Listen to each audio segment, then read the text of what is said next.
The schedules. All those in favour, please say aye. To the contrary, no. The ayes have it. Honourable members, we now come to vote justice, and the question is that vote justice stand part of the schedules. The question is those. Chair? Oh, you just about nearly missed out.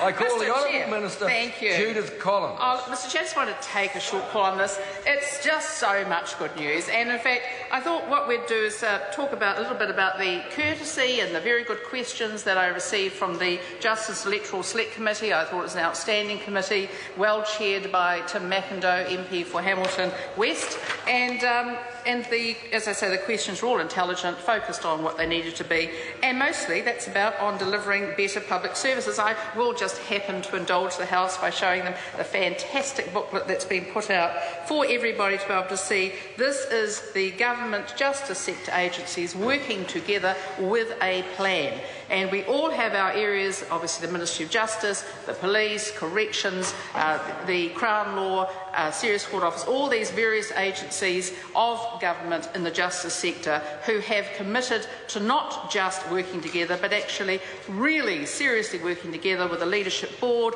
with our justice sector ministers meeting very regularly, and with something which is a serious innovation for this government and any government, frankly, the first time ever, which is in fact a justice sector fund. And what that means is not that police lose their budgets or that justice loses its budget. It means we have our budgets, but we also are looking across our sector to say, how can we better use the money that we've got within our sector? And we've been given the confidence of Cabinet to be able to say, this is how we think we could better spend our money. This is how we could get a better result, because our results are very clearly and unashamedly focused on bringing down crime, having less youth crime, having fewer young people go through the youth court, having fewer people coming before the courts in the first place, less crime, and actually it so far has been working really well. And even though we didn't have a formal system of this in the last term of government, we were certainly working towards it, and this is actually formalised now. We have a great story to tell in New Zealand about justice, particularly in the last 3 years, and that is that actually crime is now down to 1982 levels.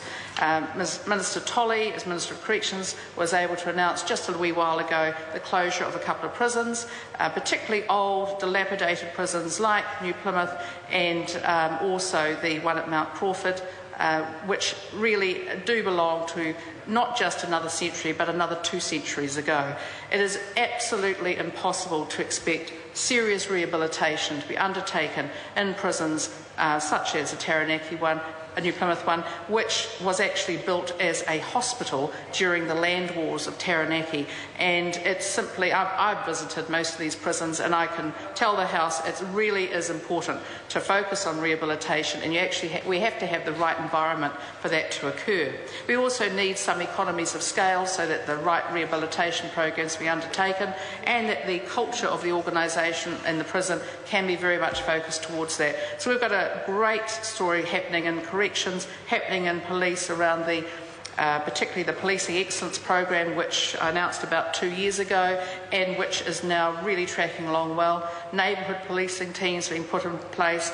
The police are focused on the prevention first, which I think is incredibly sensible and is showing such reductions in the crime rate, but also increases in public safety, public feeling of safety, but also in public confidence in the police. The police are now, I can advise the House, the highest ranked and rated agency in the country, even getting ahead of family GPs. Now, that has never happened before. They are the highest, according to what I have read, Mr Ryle, the highest organisation. And that tells me that the police have been doing a fantastic job. They've got great leadership, they've got the right people there, and they are backed 100% by this government to do their job. That doesn't mean to say that we accept any slacking behaviour, any behaviour which is not in accordance with their code of conduct, but what we do know is that they join the police for the right reasons. We want them to be there for the right reasons, and I would like to also thank the House for the amount of support that it has given the police over the last few years. The question is that vote justice stand part of the schedules. Those of that opinion will please say aye. Contrary, no. The ayes have it. The ayes have it. Honourable members, the question now is that vote health